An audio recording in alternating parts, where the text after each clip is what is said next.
yad'u ila nafsi. Jadi banyak dai yang mengklaim dirinya mengajak ke Allah dan Rasul, tapi sebetulnya hakikatnya mengajak ke kelompoknya sendiri. Saya ini termasuk kiai yang masih orisinil.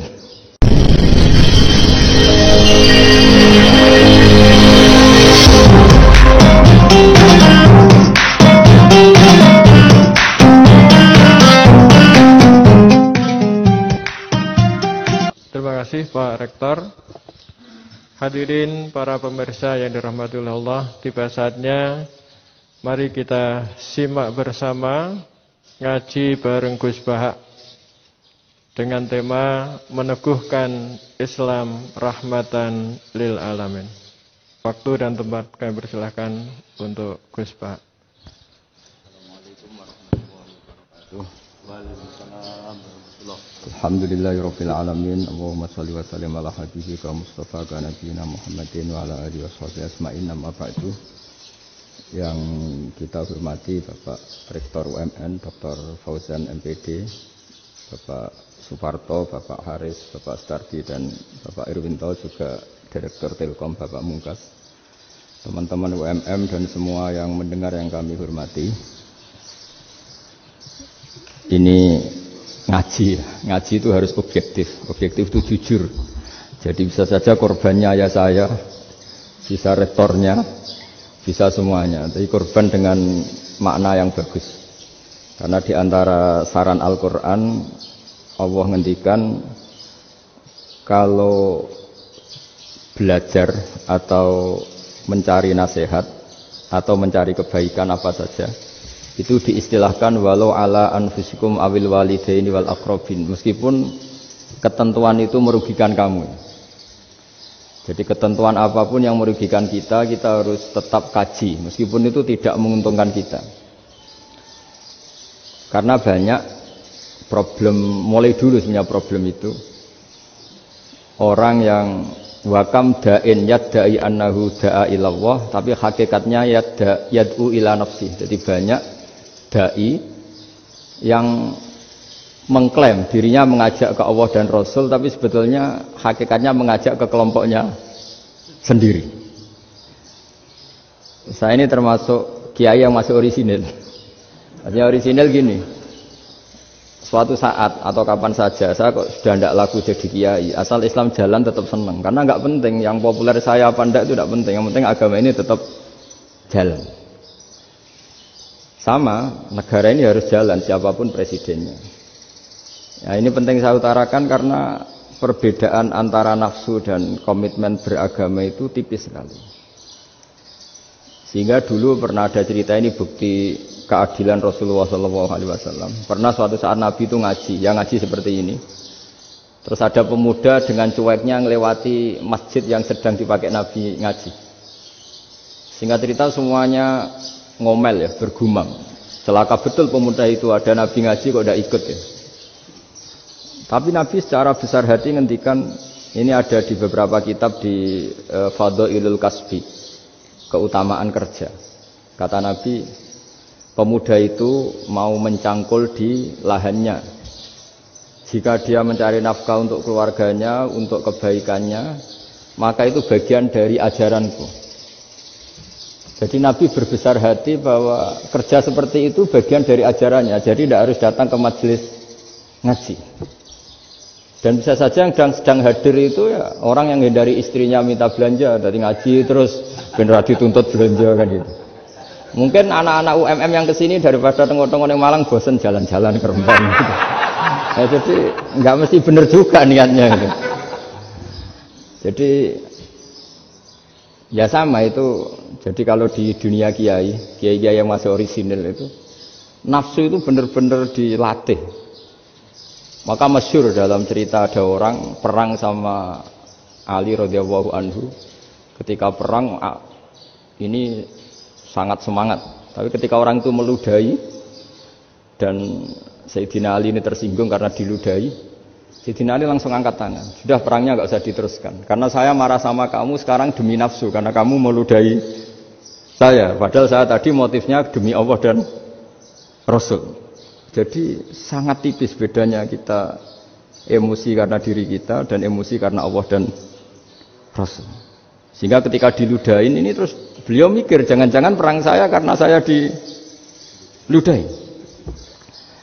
Nah, yang hilang dari peradaban modern adalah Allah itu tidak begitu hadir di hati kita. Saya sering cerita di mana-mana, teks hadis itu sebenarnya berbunyi gini, ini hadis sahih. Mangka na yu'minu billahi wal yaumil akhir fal yukrim jarohu. Ada yang fal yukrim jarohu doifahu, ada yang fal yakul khairan aw yasmut. Siapa yang iman dengan Allah dan Rasul maka harus memuliakan tetangganya, memuliakan tamunya. Dulu itu ada seorang ulama dipanggil anak muda, dibully terus sekarang. Wahai kiai, datang ke rumah saya. Datang kiai itu. Setelah sampai ke rumah orang itu, silakan kiai kembali ke rumahnya. Saya tidak butuh kiai. Kiai itu dengan riang kembali. Setelah di rumah dipanggil lagi. Pak Yai, silakan datang ke rumah saya. Datang lagi. Ya senyum-senyum kiainya santai. Wah, nggak jadi butuh Pak Yai. Silakan kembali lagi. Sampai 3 kali. Oh itu kalau rektor digitukan marah itu. Dosen marah. Kiainya santai. Santai, senyum-senyum, rileks. Ketika ditanya, kenapa Pak Yai tidak tersinggung? Jawabannya unik. Anak muda, saya ini senang sekali nuruti perintah Allah, disuruh menghormati tetangga. Sehingga ketika Anda manggil, ya saya datang. Ketika Anda nyuruh pulang, ya saya pulang. Saya senang sekali nyenangkan tonggo. Dan itu perintah Allah, jadi tidak ada hubungannya dengan kamu. Wah, pemudanya nangis minta dimaafin.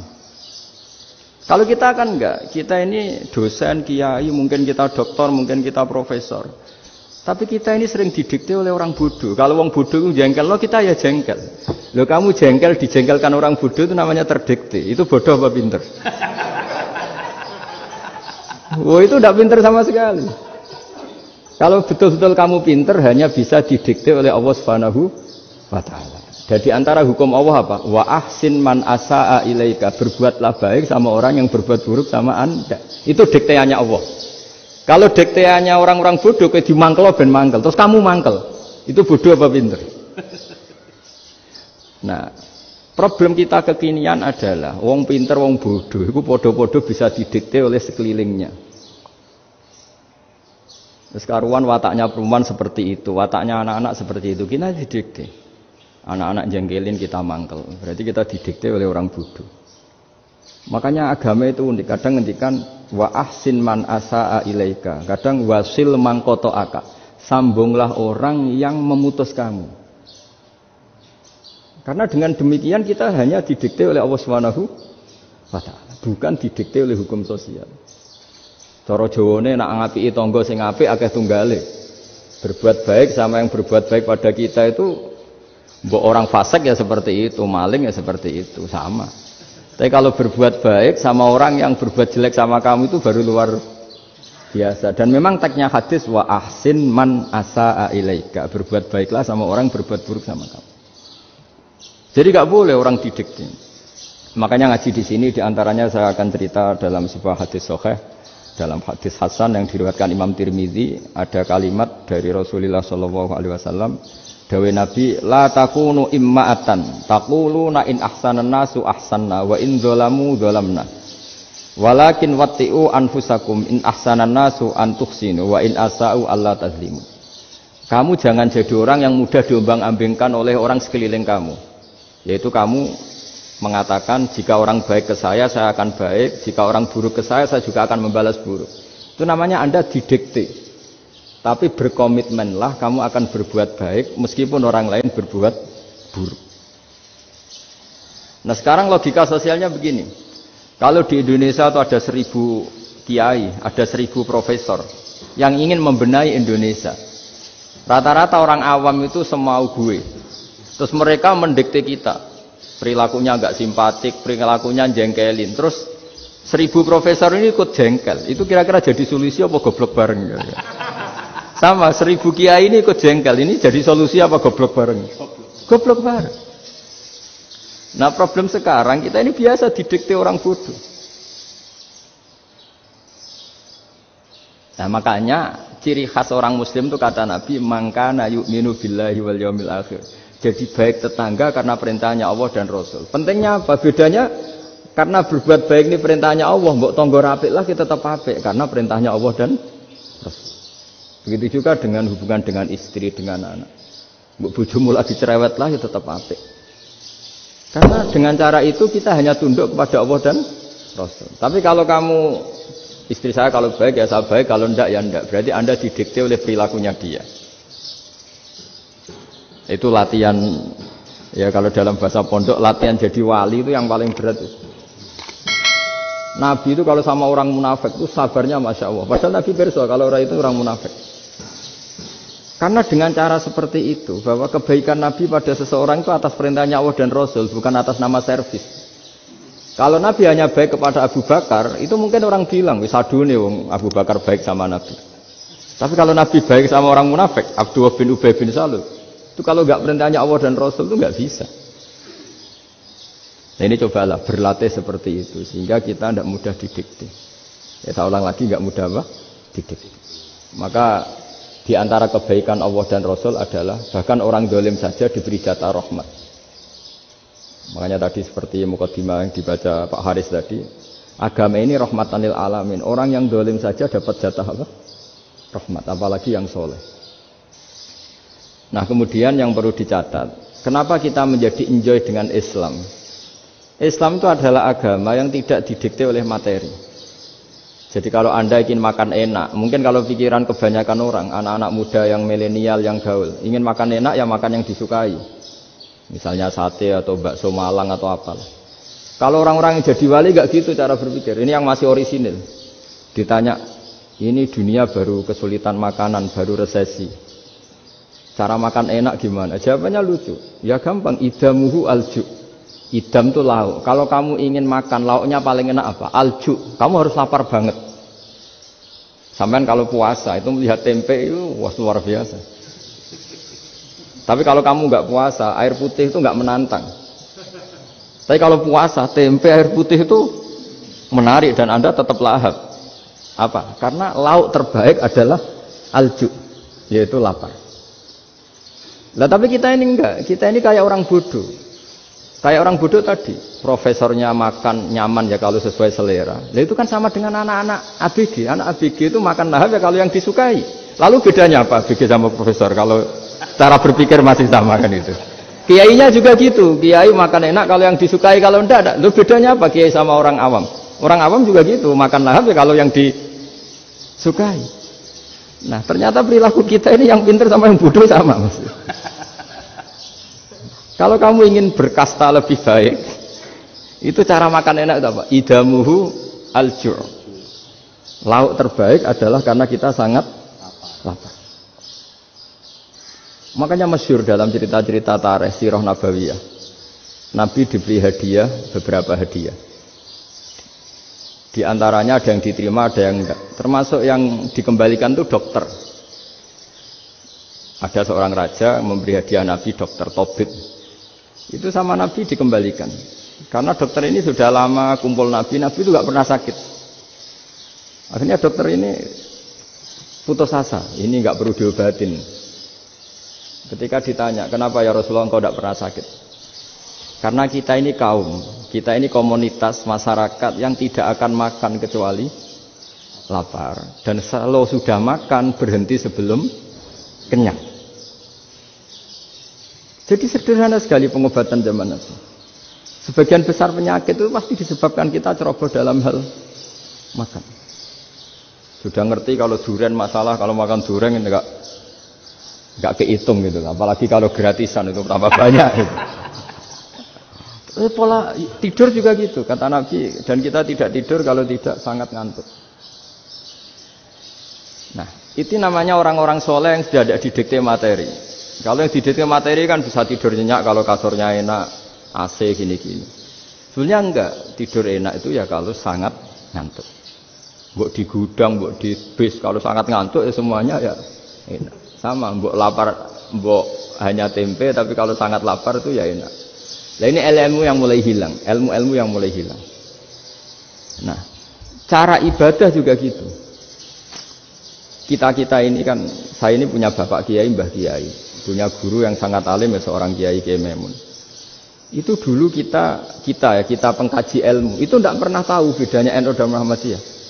Karena dulu Mbah Darwis itu, Kiai Dahlan itu dulu ngajinya bersama Mbah Hasyim ketika di Indonesia yang ngaji Mbah Soleh Darat. Mbah Soleh Darat itu dulu ngajinya sama buyut saya ke-6, namanya Mbah Soleh Asnawi di Kudus. Mbah Soleh Darat itu dulu alim-alimnya orang Jawa ya Mbah Soleh Darat, Soleh bin Umar. Tempatnya di Semarang, tapi beliau itu sebenarnya orang Jepara yang dekat Kudus. Setelah di Mekah, Mbah Hasyim ini mondoknya ya, mulazimnya ke Syekh Mahfud Termas. Tapi sesekali ke Syekh Khotib Minangkabau. Nah yang Mbah Ahmad Dahlan lebih sering ke Syekh Khotib Minangkabau, sesekali ke Mbah Mahfud. Singkat cerita, karena Syekh Khotib Minangkabau sudah modern ya, terlibat organisasi dunia. Pas itu beliau pengagum Muhammad Abduh, pengagum Rasid Ridho. Sehingga bawaannya Mbah Dahlan itu lebih pergerakan karena beliau lebih mengidolakan Syekh Khotib. Nah Syekh Khotib sendiri sebenarnya orang Minangkabau. Jadi beliau namanya Muhammad saja. Jadi menantunya orang Arab. Oh itu dicibir mertuanya ini karena punya mantu orang Jawa, orang ndak Arab. Singkat cerita terus si mertuanya bilang gini, kamu jangan pernah bilang kalau orang Arab itu mansa kanal Arab, orang yang bertempat di Arab. Walakin man takallama bi arabiyyin fasihin, tapi orang bisa ngomong Arab secara fasih. Singkat cerita, kalau kamu tidak percaya, nanti suatu saat menantu saya kalau Jumatan, tidak usah kamu kasih tahu, langsung suruh jadi khotib. Tidak usah kamu kasih tahu, sarannya tidak usah kamu kasih tahu. Kalau sekarang kan enggak. Kalau dosen mau jadi khotib kan mengumpulkan materi dulu. Lucunya di antara materinya itu dari TV, makanya jadi ribet kan khutbah sekarang. Kalau musim corona ya akan ngomong corona, musim apa yang ngomong apa. Jadi lagi-lagi didikte oleh media. Sebenarnya kalau ngomong kan sesuai kebutuhan umat, ini obatnya apa. Tapi enggak sesuai trending topik, itu kan kayak anak-anak gaul. Ini dokter kok gitu kan aneh. Singkat cerita si khotib ini enggak dikasih tahu, saya Muhammad tadi enggak dikasih tahu, langsung disuruh khutbah. Fatakallama bikalamin fasihin. Dia ngomong fasih sekali. Bahkan ngalah-ngalahi fasihnya orang Arab asli. Semenjak itu beliau dapat gelar Al-Khotib, orang yang cakap berpidato berkhutbah. Makanya terus dia Khotib Al-Minangkabau. Jadi orang Indonesia itu luar biasa. Dulu yang namanya orang Indonesia di Arab Saudi itu dihormati sekali, karena yang kesana itu pasti ulama. Sudah alim di Indonesia kesana, termasuk Mbah Ahmad Dahlan, Mbah Hasyim dulu karena sama-sama muridnya Mbah Soleh Darat. Lama-lama yang kesana itu TKI TKW itu ya mulai agak dibully. Dulu Syekh Nawawi di antara ijtihad yang dihormati itu beliau mengkritik nyuwun sewu orang yang kan orang biasanya normalnya kan muji orang mati syahid. Hebat orang mati syahid itu hebat gini. Oke, kita sepakat orang mati syahid itu hebat. Tapi kata Imam Nawawi dengan syarat niatnya itu li'ila'i kalimatillah dan itu bawaan takdir. Saya ulang lagi, itu bawaan takdir, harus mati di medan perang. Tapi tidak boleh seseorang ini niat perang tapi niatnya supaya syahid. Karena kalau begitu berarti dia berniat supaya menjadi maktulal kafir, orang yang dibunuh orang kafir. Kedua, dengan dia mati berarti pasukan Islam berkurang. Berarti dia ingin pasukan berkurang, hanya ambisinya dia ingin langsung ke surga. Misalnya pasukan orang Islam itu 10, orang kafir 10. Kalau kamu ingin syahid berarti mati 1 kan, tinggal 9 kan. Nah kalau yang seperti itu 10 kan mati semua. Gara-gara ingin syahid akhirnya perangi rapati tenanan, benang mati, benang mlebu swarga. Kata Syekh Nawawi, ya enggak. Kalau kamu perang sama orang kafir ya niat menang. Dengan niat menang ini kamu ingin li'ila'i kalimatillah. Tapi kalau kamu ingin syahid berarti kamu menuruti keinginan nafsu kamu yang cepat masuk surga. Itu orang Arab kagumnya bukan main. Karena di mana-mana orang itu dinilai dari niatnya. Paham ini ya? Tapi perang loh ya, dalam kondisi perang, bukan teroris. Perang itu artinya orang kafir yang ingin bunuh kita, itu perang namanya apa? Perang. Dulu orang cerita syahid itu hanya pokoknya syahid itu hebat, pokoknya syahid itu hebat. Syahid di medan perang itu hebat, pokoknya syahid di medan perang hebat. Tapi ketika Syekh Nawawi memberi penjelasan ilmiah, Jika kamu perang ingin cepat mati, ingin cepat syahid, artinya ini untuk pemenuhan diri kamu, karena kamu bayangkan langsung masuk surga. Kamu lupa bahwa dengan kamu dibunuh, kekuatan Islam berkurang. Akhirnya beliau memberi penjelasan. Syahid itu bagus, itu sebagai takdir. Hanya takdir itu kita perang yang ingin menang, tapi takdirnya mati. Jangan dibalik. Oleh perang rapati tenanan, benang mati namun bu. Itu yang pertama, termasuk ulama yang pertama memberi penjelasan itu Syekh Nawawi. Akhirnya melahirkan kekaguman yang luar biasa dengan tafsir Munirnya itu. Terus beliau itu orang yang rileks kalau menjelaskan ilmu. Ini ya juga guru-gurunya Mbah Hasim, Mbah Guru sama Mbah Hasim, sama Mbah Ahmad Dahlan Syekh Nawawi. Jadi dulu yang alim di Arab itu ada Syekh Nawawi, ada Syekh Khotib Minangkabau, ada Syekh Bakir Jogja, ada Syekh Mahfud Termas. Itu orang Indonesia banyak sekali yang alim. Bahkan diantaranya yang dikagumi Al-Azhar itu juga orang Indonesia, nama Syekh Abdul Manan, itu mbahnya Syekh Mahfud Termas. Itu pertama ada duta besar Indonesia di Mesir, itu termasuk barokahnya Mbak Abdul Manan tadi, itu juga orang Indonesia. Jadi pemahaman ulama Indonesia itu khas, termasuk ketika memaknai apa? Syahid. Ketika memaknai apa? Syahid. Itu unik. Ketika Syekh Nawawi diuji dulu itu yang namanya ulama diuji dulu oleh 100 ulama. Jadi dulu ya ada kompetisi. Imam Bukhari diakui jadi ahli hadis itu diuji oleh mi'atu muhaddisin, 100 orang ahli hadis. Sanad dibolak-balik, matanya dibolak-balik, tapi beliau tetap bisa mengembalikan proporsi sanad itu. Syekh Nawawi pernah diuji gini. Ayul afdol al ulama awe salatin. Keren mana ulama sama raja atau sama orang-orang kaya, sama penguasa? Ya keren ulama. Terus dibully sama orang. Tapi setahu saya banyak ulama yang antri di rumahnya raja. Tapi saya tidak tahu melihat raja antri di rumahnya ulama. Kan kebanyakan kan mungkin ustadz atau kiai yang antri ngajukan proposal kan enggak. Nah, kalau raja kan enggak pati itu, malah enggak usah antri. Kiainya sudah nyambut sebelum datang. Jawabannya lucu Syekh Nawawi itu, dan yang tanya itu langsung diem. Ya karena ulama itu tahu fungsinya uang, sehingga cara nyari sampai seperti itu. Sementara raja-raja itu tidak tahu fungsinya ilmu, makanya tidak pernah sowan ulama. Sehingga jadi ya dianggap enteng saja. Ulama kan tahu fungsinya uang, tahu untuk pondok, tahu masjid. Sementara raja tidak tahu fungsinya ilmu. Jadi itu khas Jawa ya. Khas Jawa, khas Indonesia. Apa-apa yang menurut orang banyak dengan tanda kutip itu buruk atau baik, itu orang Jawa menafsirkan tuh gampang saja. Sehingga semenjak itu Jawa itu dipandang betul. Saya punya kitab namanya Qadhayal Haji wal Umrah. Itu terbitan Hayatul Ulya Arab Saudi, milik Wahabi. Itu diantara fatwa yang dipakai untuk solusi muskilatul haji, problem-problem haji kekinian. Itu fatwanya syekh-syekh yang dari Indonesia. Termasuk Syekh Khotib Minangkabau, Syekh Nawawi Banten, Syekh Bakir Nur Jogja.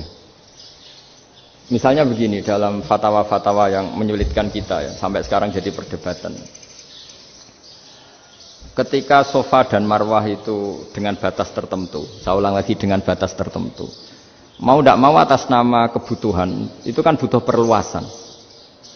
Karena kalau naik turun itu mudah disepakati ulama. Jadi misalnya gini ya, saya punya tanah seluas ini. Pasti orang akan mengatakan sampai bawah ya tanah saya, sampai atas tanah saya. Itu mujma' alaih, itu disepakati.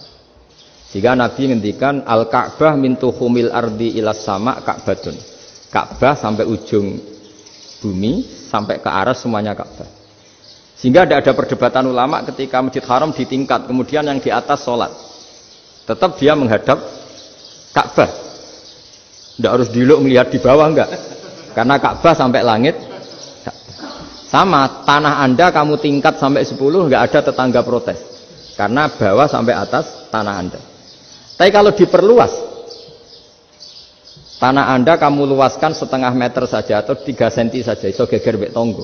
Karena di mana-mana batas itu ya tadi, kalau atas bawah miliknya, kalau samping enggak. Pertanyaannya, perluasan Mina itu ke samping. perluasannya matof yang mas'ah itu juga ke samping.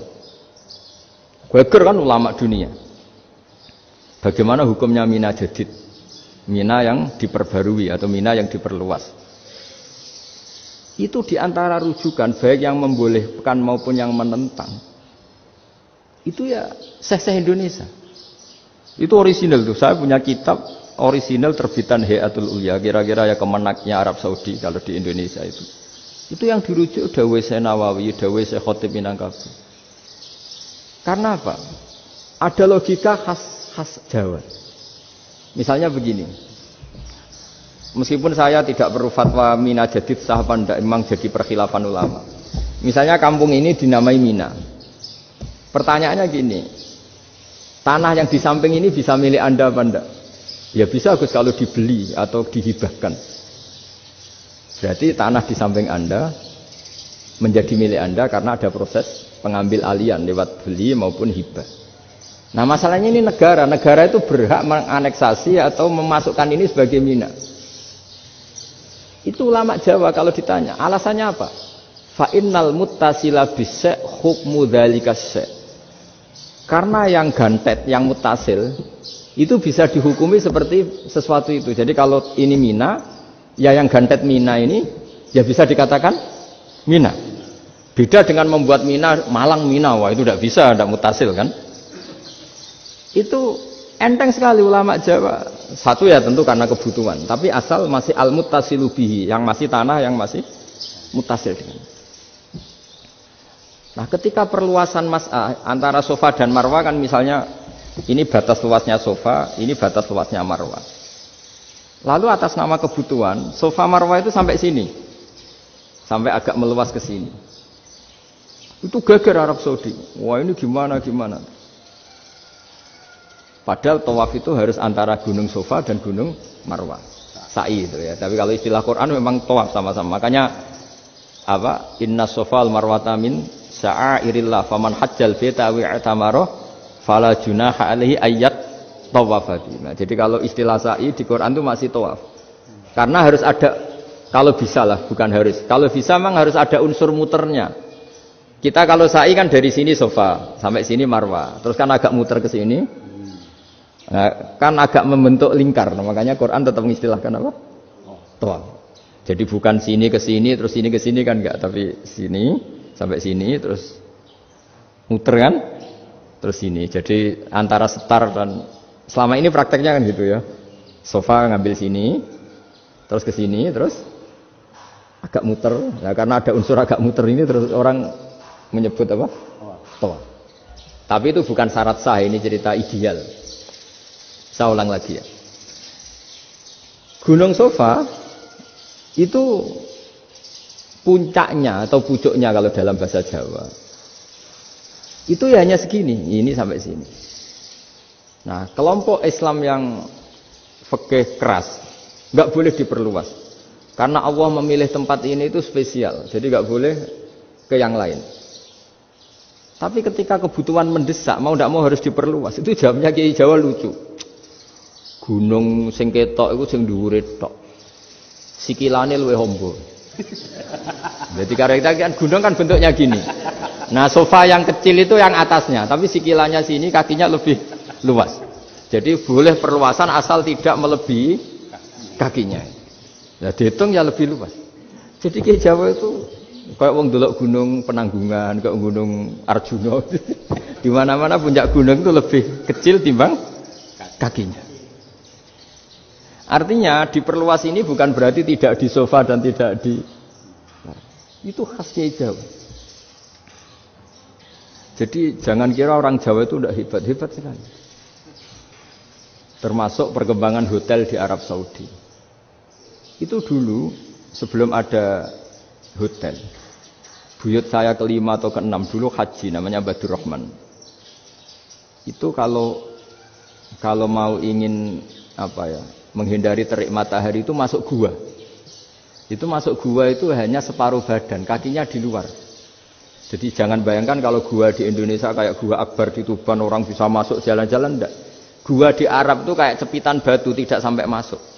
Sehingga kepalanya dimasukkan, kakinya masih kena matahari. saking panasnya Arab Saudi. Sehingga dalam bayangan hijrah ketika Nabi bersembunyi di gua apa? Sur, itu kata Abu Bakar, kalau orang kafir melihat kakinya pasti melihat kita karena nggak bisa masuk penuh. Jadi orang tuh mau dempes tok. Sehingga ya kira-kira luasnya gua paling segini. Makanya guyonannya kiai-kiai itu untung nggak kayak gua Indonesia. Kalau kayak gua Indonesia laba-labanya capek karena luas sekali. Jadi jangan bayangkan gua Arab tuh kayak gua Indonesia. Makanya bayangannya andai kan orang tuh melihat ke bawah pasti melihat kita karena orangnya nggak bisa masuk penuh, nggak bisa masuk 100%. Ya kayak cepitan batu lah mirip. Itu kan mirip Gunung Uhud. Gunung Uhud kata Rasulullah nanti kalau kamu perang itu di atas, menang atau kalah di atas. Musuh biar di bawah. Dengan di atas kamu bisa manah. Jangan bayangkan kayak Gunung Merapi, kayak Gunung Penanggungan. Lah kalau Gunung Penanggungan mana ke bawah yang leyang kan? Jadi gunung di Arab itu kayak bukit. Ya sampean pernah kan ke Uhud itu ya sama ini aja tinggi ini kan? Lah ini yang mulai ada mis. Makanya nerjemah itu susah di Indonesia. Karena jabal itu udah harus tinggi. Kalau tinggi nggak bisa manah dari atas ke bawah kan nggak ngefek kan? Sampean kalau ke Uhud gunungnya kan pendek sekali sehingga yang mana dari atas ke bawah ya kalau kena musuh ya celaka karena memang dekat. Ya kalau gunung Indonesia mana dari atas ke bawah yang keleyang nggak ngefek. Nah itu susahnya nerjemah bahasa Arab ke kita. Jadi apa ya? Transkrip itu nggak gampang karena ada pengertian yang beda. Kita kalau bilang gunung itu tinggi sekali.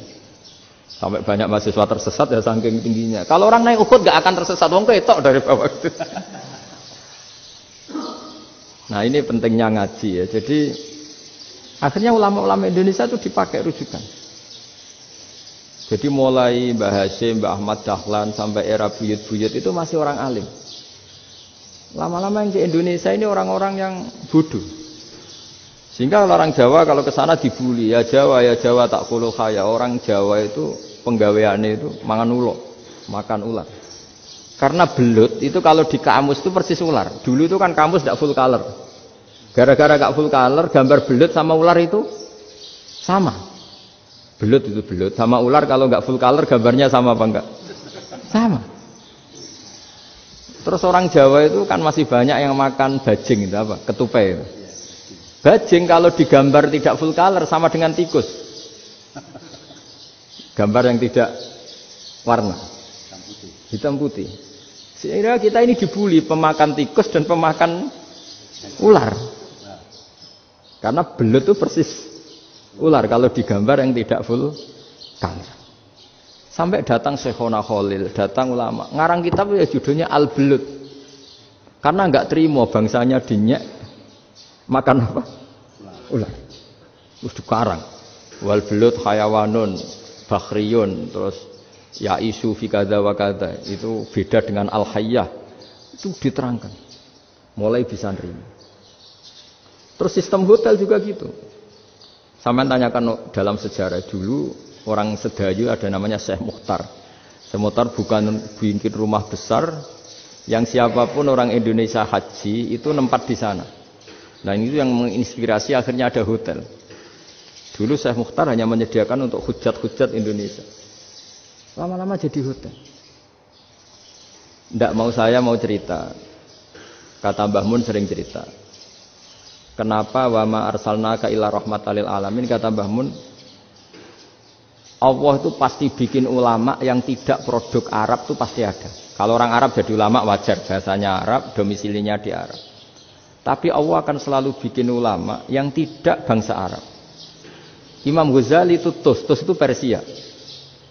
Imam Bukhari itu kira-kira kalau sekarang ikut Uzbek. Ya. Imam Bukhari itu kalau negara sekarang ikut mana? Uzbek. Kenapa demikian kata Mbah Mun? Karena Allah sudah ngendikan wa ma arsalnaka illa kafatan linnas. Manusia semua ini kena khitabnya Islam. Kalau tidak ada ulama yang dari berbagai negara, kesannya Islam itu hanya milik orang Arab Saudi. Makanya Allah selalu bikin ulama-ulama yang bahkan tidak Arab. Termasuk Imamul Muhaddisin, yaitu Imam Bukhari, itu orang Uzbek. Orang Rusia lah kalau sekarang, ikut Uni Soviet dulu. Imam Ghazali itu orang Persia. Syekh Nawawi itu orang Banten. Karena Allah ingin memaklumatkan bahwa Islam ini untuk semua. Sehingga orang yang tidak Arab pun bisa belajar Islam. Yang alimnya itu nggak kalah sama orang apa? Arab. Makanya ini PR ya. Kalau Gus Dah Ploso nanti ngendikan suatu saat orang belajar Islam itu bahkan orang Arab pun bisa belajar ke Indonesia. Kalau orang Indonesia bisa alim betul kayak dulu. Sekarang banyak liga antar ulama. Itu orang Indonesia pasti masuk. Ulama-ulama top dunia. Itu pasti orang Indonesia banyak yang masuk. Karena tadi ketika orang Indonesia baca kitab, itu orang Arab itu kagum. Kok bisa tidak bahasanya baca secara benar? Bukan sekadar bisa baca secara benar. Karena memang dilatih sedemikian rupa di pondok-pondok. Makanya kita semua lah, yang alim di Indonesia itu kemana-mana ya pasti alim. Dulu putra Mbah Mun namanya Gus Zofur itu tahun pertama ya sudah the best di tahun pertama. Kalau tahun pertama the best-nya ilmunya bawaan dari sarang, dari keluarganya. Gus Najim mondok di Said Muhammad tahun pertama sudah dipuji sebagai yang teralim karena ya sanggup. Kalau dipujinya tahun ketiga, tahun keempat kan mungkin dapat dari sana. Ini tahun pertama. Saya ulang lagi tahun pertama. Karena pengajaran di Indonesia itu luar biasa di pondok-pondok. Makanya kalau dalam anekdot pondok itu cerita-cerita lucu itu. Ada orang Jakarta ngaji, setelah di kelas itu pelengahan terus. Melihat jendela, lihat pintu terus. Lama-lama gurunya marah. Kamu diajarin kok enggak punya sopan. Melihat pintu terus enggak memperhatikan guru. Anak Betawinya jawabnya lucu. Habis Pak Guru bohong. Kenapa ya? Kamu Pak Guru bilang Ja'a Zaidun, Zaid datang. Tak lihat enggak ada yang datang. Setelah itu contoh nasab kan ro'a itu Zaidan. Saya melihat Zaid, saya enggak melihat Zaid. Contoh ketiga yang jer kan maror tu Zaidin. Saya berjalan ketemu Zaid. Pak Guru diam di situ enggak jalan-jalan. Jadi saking detailnya Indonesia dia cari. Kalau rofa Ja'a Zaidun. Kalau nasab ro'a itu Zaidan. Kalau jar maror tu Zaidin. Nah si murid Betawi ini karena pertama sekolah, ngiranya gurunya itu cerita, Zaid datang. Makanya dia ngelihat pintu terus, mana katanya datang kok enggak datang-datang. Nah, dengan latihan seperti itu, kemungkinan orang Indonesia salah itu kecil karena memang dilatih betul. Saya ulang lagi karena memang dilatih betul. Sehingga ketika orang Indonesia ini yang cerita seorang wartawan. Ini kisah nyata. Kalau ini tidak anekdot, kisah nyata. Ada wartawan internasional ngeliput Ramlah. Ramlah itu di Gaza, di Palestina. Wartawan Indonesia ini hanya bisa bahasa Inggris.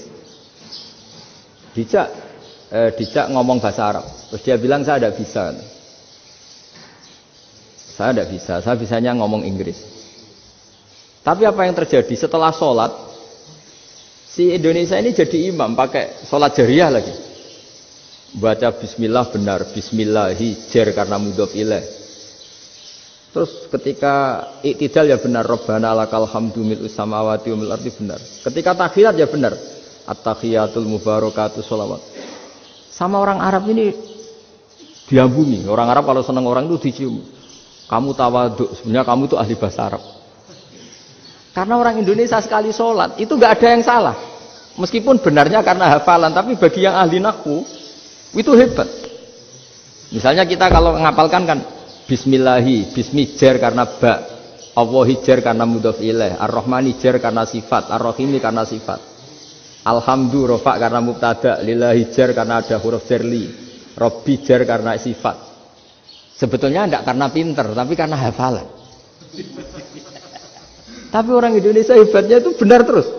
Rabbana lakal hamdu. Ya kan, alhamdu rofa, terus mil'us samawati ya rofa karena sifat. Sehingga terus orang Indonesia kalau sholat di Timur Tengah itu dipuji. Karena makhrajnya ya benar, rofa nasabnya juga benar. Nah itu di negara lain tidak ada, enggak Indonesia. Orang Cina itu sering bikin marah orang-orang Arab. Karena kalau dongo itu nggak fasih kayak orang Indonesia. Orang Indonesia kalau dongo ya Allahumma tohir qalbi. Orang Cina ini yang jadi guyon di Arab. Allahumma tahir kalbi gitu. Itu kan bedanya aja loh. Itu orang Arab pertama membiarin. Lama-lama kalbun entak gitu. Maksudnya asu-asumu gitu. Karena dia bilangnya qaf itu kaf. Jadi kalau Allahumma do Allah tohir. Kalau aturi nyucekno panjenengan kalbi ing asu ingsun kan. Tapi kalau qalbi itu ati ingsun. Tapi kalau kalbi anjing ingsun. Bedanya qaf sama kaf. Ada orang-orang kalbun entak. Asu-asumu. Maksudnya kan. Tapi padahal orang Cina itu bareng dilihat teksnya ya pakai qaf. Orang Indonesia enggak, mulai kecil dilatih sak fase-fase. Sampai ya sulit betul latihan Fatihah itu. Kalau di Kudus malah sampai 3 bulan Fatihah. Sampai at-tahiyyatu, kurang bersih. At-tahiyyat sampai gitu. Sampai ada cerita itu orang dipanggil maftuhin itu enggak melengak, harus maftuhin. Baru melengak. Tapi barokahnya itu orang Indonesia kalau dongo memang benar-benar Allahumma tohir qalbi. Ya Allah sucikan hati kami, bukan tahir kalbi. Karena sekali jadi kaf itu maknanya anjing saya. Ya Allah sucikan anjing. Jadi ini orang Indonesia. Jadi kata Mbah Mun, dawe Mbah Mun, illaka fatal linnas, bahwa agama ini milik semuanya. Itu diantara bukti Allah menghendaki atau mendesain Islam seperti ini, orang yang belajar di Indonesia itu pengetahuannya Islam, pengetahuannya tentang Islam itu tidak kalah sama yang belajar di Al-Azhar, sama yang belajar di Arab Saudi. Makanya ini PR-nya UMM, PR-nya IAIN, PR-nya UIN. Bisa enggak sealim mereka dalam bahasa Arab? Nah, bahasa Arabnya man anta ana zaidun. Jangan sampai, karena kita di sana ini kadung dibully. Orang Arab tuh kalau bully kita, sampai tak kasih cerita. Itu ngawurnya Masya Allah. Kata dia, ada anak orang Indonesia haji. Si anaknya orang Indonesia yang dijotos sama anaknya orang Arab. Dijotos, dipukul. Singkat cerita terus si orang Indonesia enggak terima, anaknya yang orang Arab dipukul. Yang balas bapaknya. Orang Arab tanya, lima ada dorobta ibni, kenapa kamu mukul anak saya? Itu orang Indonesia bahasa, wah aku biasa. Jadi hanya bilang gitu. Artinya anak saya dihada ya maka tak ada. Arabnya gitu. Anak saya dipukul maka saya balas mukul. Itu orang Arab mantuk-mantuk oh gitu.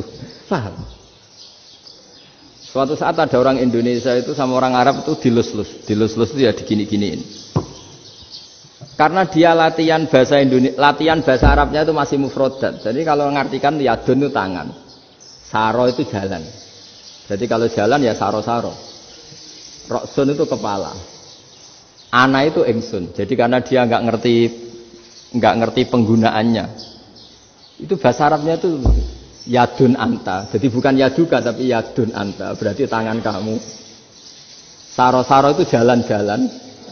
Ala roksi anak yang atas sirah ingsun. Jadi mestinya yang benar kan yaduka saro ala roksi atau gitu. Tapi enggak dipotong-potong. Yadun tangan kan, anta kamu. Berarti tangan kamu. Saro-saro jalan-jalan. Roksun itu sirah, anak ingsun. Jadi di atas kepala saya. Orang Arab tertawa-tawa. Tapi paham. Maksudnya seperti itu. Jadi kita ini dibully di Arab itu Masya Allah. Jadi akhirnya lahirlah ulama-ulama tadi yang saya sebut tadi. Bahkan pernah lama sekali ulama Indonesia itu jadi master di Arab Saudi. Yaitu Senawi Banten. Itu kalau orang sana bilang itu Sayyidu Ulama Il-Hijaz. Top-topnya ulama Mekah Madinah. Padahal beliau orang Indonesia. Dan dimakamkan di Ma'la itu dekat makamnya Sayyidah Khadijah. Karena sangat dihormati. Nah, di antara sebab dihormati adalah ketika orang memahami syahid, maknanya pokoknya maktulal kafir. Syahid itu adalah orang yang kalau perang itu mati di medan perang. Itu Imam Nawawi merinci secara detail. Kalau dia perang supaya tujuannya mati syahid cepat ke surga, berarti dia nuruti hadzun nafsi, ingin cepat ke surga. Tapi dia lupa bahwa dia dengan terbunuh pasukan Islam berkurang kekuatannya. Maka syarat perang yang benar adalah ya ingin menang. Di mana-mana perang ya lillahi kalimatillah, supaya kalimat Allah itu menang, jangan ingin kalah. Soal dia mati takdir, tapi jangan ingin mati. Wah, itu terus dikagumi. Ternyata memang oh iya ya, kalau pasukan Islam 10, kafir 10, kita ingin syahid, berarti ya kalau orang ingin syahid kan terus mungkin perangnya ada hati-hati, main ngawur saja terus kalah mati. Sudah kalon 1 kan, terkurangi 1 kan. Nah kalau semuanya 10 punya niat gitu, nah itu Syekh Nawawi. Syekh Nawawi itu orang yang begitu gampang nerangkan Quran. Bahkan ketika orang Arab kesulitan ngartikan famathaluhu kamathalil kalbi intahmil alaihi yalhas au tatrubuna yalhas. Orang tomak itu ibarat kayak anjing. Anjing itu kamu kasih makan ya tetap melet, menjulur-julurkan lidahnya, kamu ndak ya ndak. Imam Nawawi ditanya, "Ma wajusibbi?" Lalu wajah tasbihnya di mana? Beliau menjawab, "Fit tomak." Jadi anjing punya dua sifat yang berlawanan. Di bab ilmu dipuji. Enggak ada hewan yang mudah menerima ilmu kayak apa? Anjing. Sehingga Quran mengistilahkan wa ma 'allamtum minal jawarihi mukallibin. Hewan yang mudah diajari itu oleh Quran dibahasakan sudah menganjing. Karena anjing adalah hewan yang paling mudah apa? Diajarin. Itu diakui oleh Quran wa ma 'allamtum minal jawarihi mukallibin. Tapi dia punya sifat yang sangat buruk sekali, yaitu enggak pernah puas. Makanya ketika Bal'am bin Ba'ura, ada tokoh yang kedonyan ya. Itu kalau diistilahkan Quran walakinnahu akhlada ilal ardi wattaba'a hawa. Famathaluhu kamathalil kalbi in tahmil 'alaihi yalhas aw tatrukhu yalhas. Jadi anjing punya dua sifat yang berlawanan. Di bab ilmu dipuji karena paling mudah diajarin. Itu saya pernah ke Malaysia, diceritain sama polisi Malaysia. Anjing itu saking cerdasnya itu bisa deteksi CD palsu sama CD bajakan, asli sama bajakan. Itu kan enggak kebayang. Kalau narkoba mungkin masih ada bau khusus ya. Atau mesiu atau bom masih ada bau khusus. Ini enggak. Anjing itu dilatih ngecek CD yang asli sama yang palsu. Wah itu kebablas itu pinternya itu. Itu harganya itu 1 miliar lebih. Paling mahal. Jadi mungkin bisa deteksi ini dosen betul apa abal-abal itu bisa. Itu kiai betul apa kiai pesanan itu mungkin bisa. Itu saya punya kitab namanya Al-Hayawanul Kubro. Itu cerita prestasi-prestasi hewan. Itu yang berkuras-kuras sampai berjilid-jilid. Itu ya cerita anjing. Tidak ada hewan sebaik anjing. Di bab itu ya, di bab sampai ya tadi. Ada anjing yang sangat loyal sama majikannya. Loyalnya Masya Allah, sopannya Masya Allah. Anjing itu mbok lama berbakti sama sampean, nggak mau tidur di ruang tidurnya sampean, dia tetap tidur di luar. Corong Jawa nggak ngelama. Suatu saat si raja ini minum, wisata minum. Pas mau minum diterjang sama anjingnya sampai tumpah. Kecewanya raja ini itu karena selama ini anjingnya sopan sekali. Sekedar ganggu di ruangannya nggak pernah, malah ini mau minum minuman yang disukai diterjang anjingnya tumpah. Marah kan anjingnya di mana? Ternyata apa? Minuman itu anjing ini tahu kalau minuman itu beracun, diracuni oleh musuhnya. Itu saking hebatnya anjing sampai ketika ngawal rajanya itu tidak sekedar ada penjahat atau maling. Bahkan trik-trik kayak minumannya diracun oleh orang lain itu anjingnya tahu. Sehingga pas mau diminum diterjang sampai terus supaya enggak keminum. Makanya Quran istilahkan anjing itu apa? Wa ma 'allamtum minal jawarihi mukallibin. Hewan piaraan yang kamu ajarin nanti sampai sepinter anjing. Makanya Ashabul Kahfi itu ketika ngajak anjing tadi, beliau tidur, anjing itu tidurnya bil wasit. Wa kalbuhum basitun dzira'aihi bil wasit. Jadi dia tidur dalam posisi siaga. Loh coba anjing itu enggak pernah sekolah. Karena dia posisi menjaga, tidurnya itu kayak siaga gini. Bukan ngorok semadep ke atas terlentang itu enggak. Andai kan dia tidur terlentang itu kan yang mau mengganggu kan, wah asune turu itu enggak. Dia tidur posisi siaga, makanya disebut lawit tolak ta'alaihim lawalaita minhum firaron. Kalau kamu melihat anjing itu pasti lari karena dia posisi siap merekam. Jadi tidur tapi posisi siap merekam. Jadi matanya tetap terbelalak kayak siaga. Padahal itu enggak diperintah, ya dia memang punya nalar untuk itu. Ini yang disebut wa ma 'allamtum minal jawarihi mukallibin. Dan dalam teori modern juga gitu. Tapi dalam hukum Islam yang dianut mazhab Syafi'i, itu anjing tetap najis.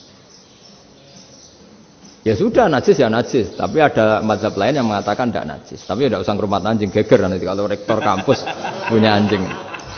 Tapi ilmu itu bagus untuk kelangenan kadang. Andai kan tidak ada mazhab Malik, maka kita kesulitan menceritakan Ashabul Kahfi yang hewan piaraannya itu anjing. Tapi misalnya anjing disucikan, kita juga nanti susah menjelaskan hadis Nabi malaikat itu tidak masuk rumah yang di situ ada apa? Anjing. Maka ilmu itu, makanya kata Imam Sa'roni, sebagian ilmu itu memang kelangenan, tapi nggak boleh jadi praktek. Tapi harus ada. Misalnya begini, contoh paling gampang. Api dalam mazhab Syafi'i kan alat pensuci hanya dua, air dan tanah.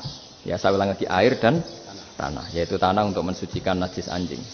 Imam Abu Hanifah menambahkan api. Mazhab Syafi'i itu agak kesulitan ketika ada batu bata dibikin dari tanah-tanah yang bercampur kotoran. Mazhab Syafi'i akan kesulitan karena di situ ada najis yang jadi materinya bata. Hukumnya gimana kalau nanti dipakai masjid? Tapi barokahnya ada beberapa mazhab. Abu Hanifah mengatakan dan api. Jadi apa tadi air, tanah, api. Alasannya masuk akal. Ketika usatul mukminin, orang-orang mukmin yang ahli maksiat itu sebelum masuk surga, kalau dia dosanya banyak itu dibakar dulu supaya suci. Emas itu untuk memisahkan dengan materi lain juga harus dibakar. Berarti api termasuk alat. Artinya gini, batu bata yang materinya dari tadi najis sekalipun, ini menjadi suci karena ngalami pembakaran. Tapi kata Imam Sa'roni, ilmu ini hanya sebagai ilmu. Jangan sampai kalau kamu mau wudu gak ada air terus membakar diri lah, ini ribet kan. Jadi ilmu itu sebagian memang untuk kelangenan. Karena kita butuh. Andai kan tidak ada mazhab Abu Hanifah, maka kita akan kesulitan pakai bata. Kita tahu cara bikinnya kadang di tempat yang kotor, di tempat yang najis. Tapi karena ini ngalami dibakar, maka hukumnya suci menurut mazhab Abu Hanifah. Dan itu sering. Ulama itu sampai apa? Saya punya kitab fikih namanya Fardul Masail. Pengandaian ada masalah. Jadi masalah itu belum terjadi tapi diandaikan. Misalnya kayak di Texas. Bumi itu bulat bola. Texas itu kalau dibor itu pas Ka'bah. Lalu kiblatnya di mana? Bumi ini kan hanya rubuk-rubuk seperempat. Yang ada arah itu seperempat. Tapi kalau Ka'bah itu sama Texas atau Texas dengan Ka'bah itu lalu kiblatnya mana? Wong sudah bebas arah. Maka ilmu mengatakan mara'ahu muslimuna hasanan fawa indahu hasanun.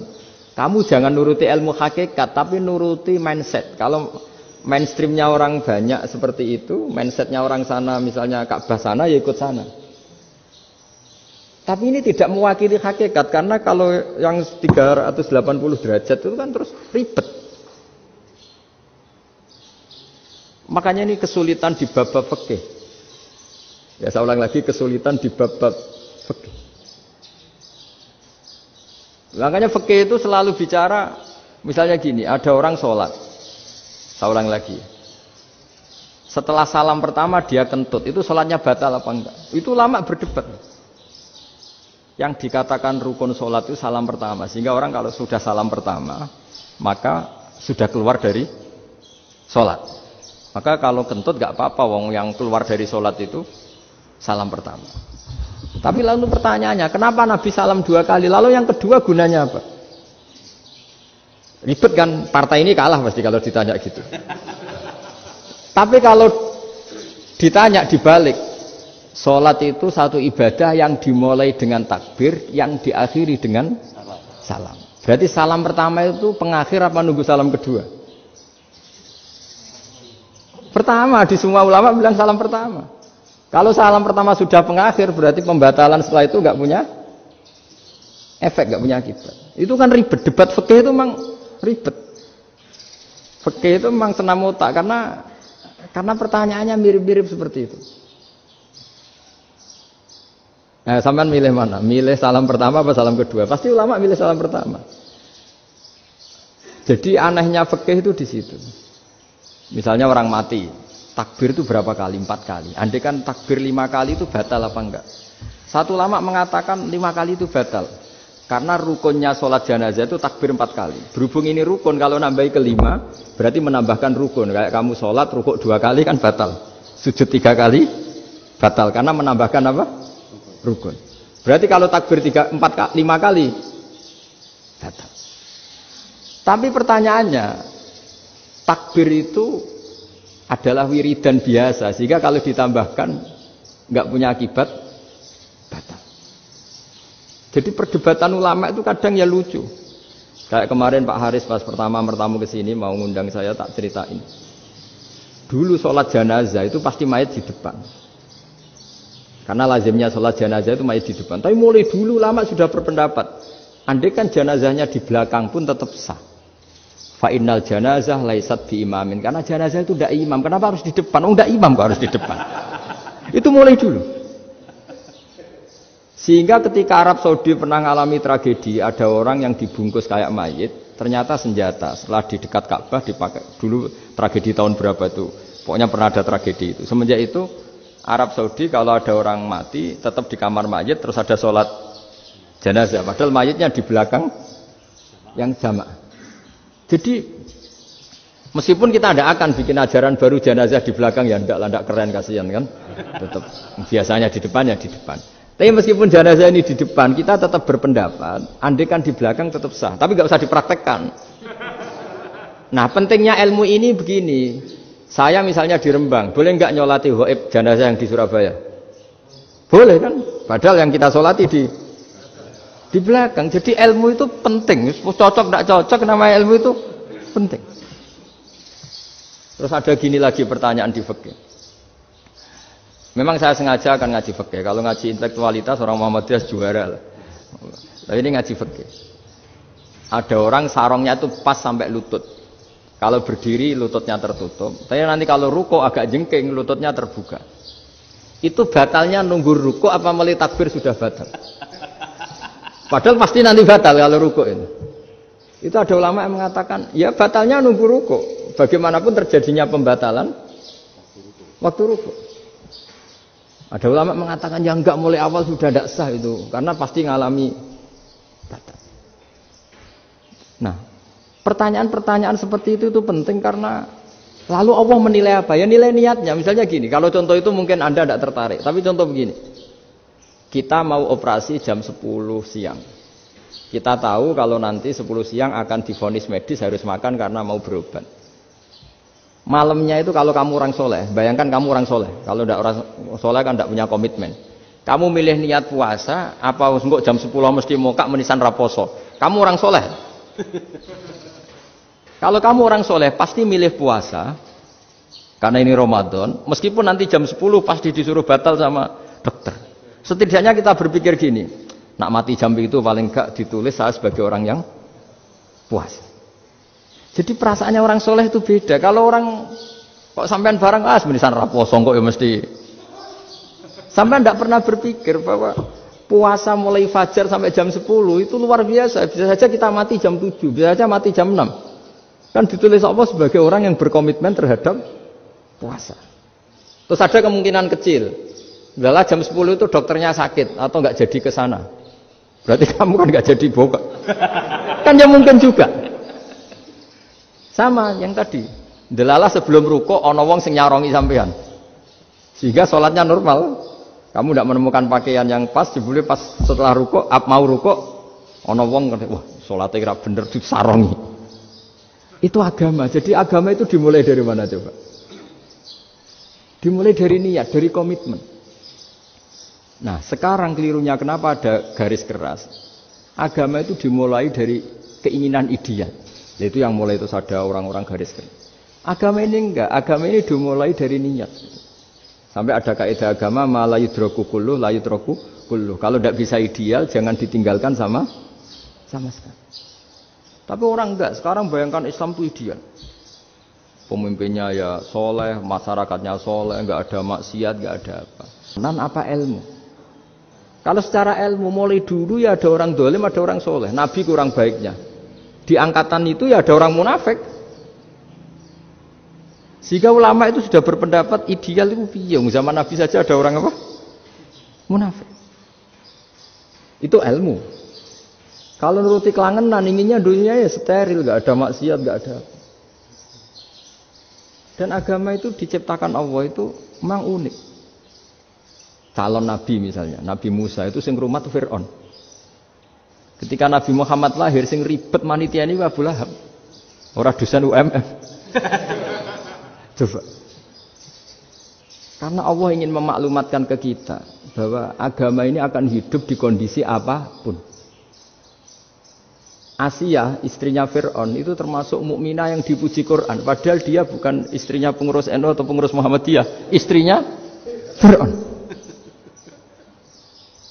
Tapi itu pelajaran bagi kita bahwa orang-orang baik itu tidak harus di lingkungan yang baik. Masjid paling makmur itu kadang di dunia mungkin ya jangan bakas Mekah Madinah itu karuan. Mungkin di antara masjid yang makmur justru yang di Kanada, di Amerika mungkin. Karena merasa minoritas itu perpustakaannya ada, kajiannya ada. Tapi banyak masjid di daerah pesantren yang malah sepi. Karena kiainya tahu jamaah di masjid itu wajib. Lalu itu ada daerah pesantren, saya ulang lagi ada daerah pesantren.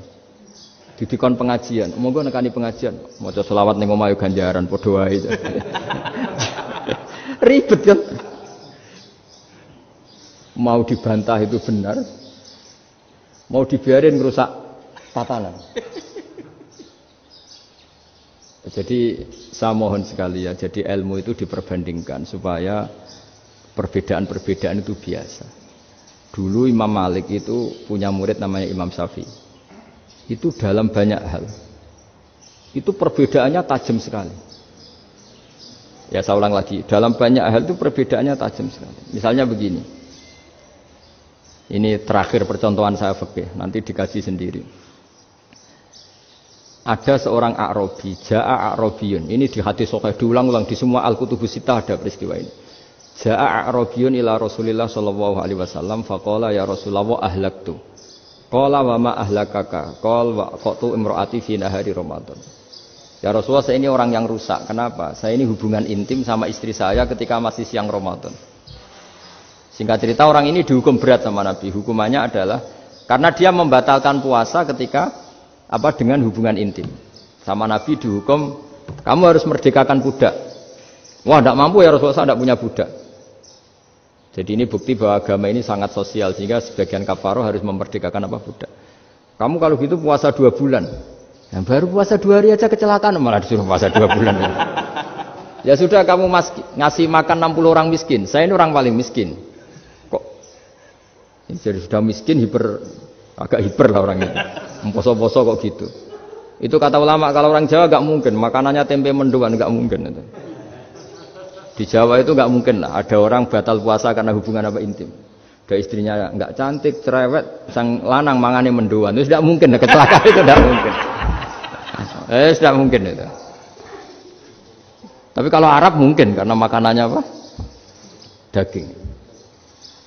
Singkat cerita, terus pertanyaannya gini, kalau batal biasa itu kan bayarnya puasa 1 hari. Kalau batal, tapi kalau batal pakai hubungan intim, pakai jima kalau dalam bahasa fikih itu kafarohnya berat, yaitu merdekakan budak atau puasa 2 bulan berturut-turut. Pertanyaannya gini, jima istri itu boleh loh tidak zina. Saya ulang, jima istri itu boleh loh tidak zina. Itu kan hukumannya berat. Nah terus Imam Malik berpikir kalau gitu tidak harus jima dong. Poso-poso, ora ana uzur, ora ana apa terus nyate. Esuk mangan bakso tanpa ada alasan syar'i. Hukumnya harus sama dong, karena jima hukumnya boleh, berarti semua iftar, semua pembatalan puasa yang tidak ada udzur syara' maka hukumnya sama, yaitu sanksinya sama. Masuk akal enggak? Masuk akal dalam mazhab Imam Malik. Dalam mazhab Syafi'i enggak. Mulai dulu jima itu beda. Kayak mertamu nih gone wong, mangan iku oleh, tapi nak nggo bojomu mbok jima niku wis nemen ngawure lah. Tetep beda. Dari Imam Syafi'i itu pokoknya beda, jima sama makan itu beda. Lah ya terus lah. Setelah itu terus ada pertanyaan. Bagaimana kalau makan dulu baru jima? Ribet kan? Makanya itu sampai dibabkan Kitabul Khilafil Fiqhi, bab merekayasa fikih. Makanya itu perdebatannya orang Hanafi sama Imam Syafi'i juga sama.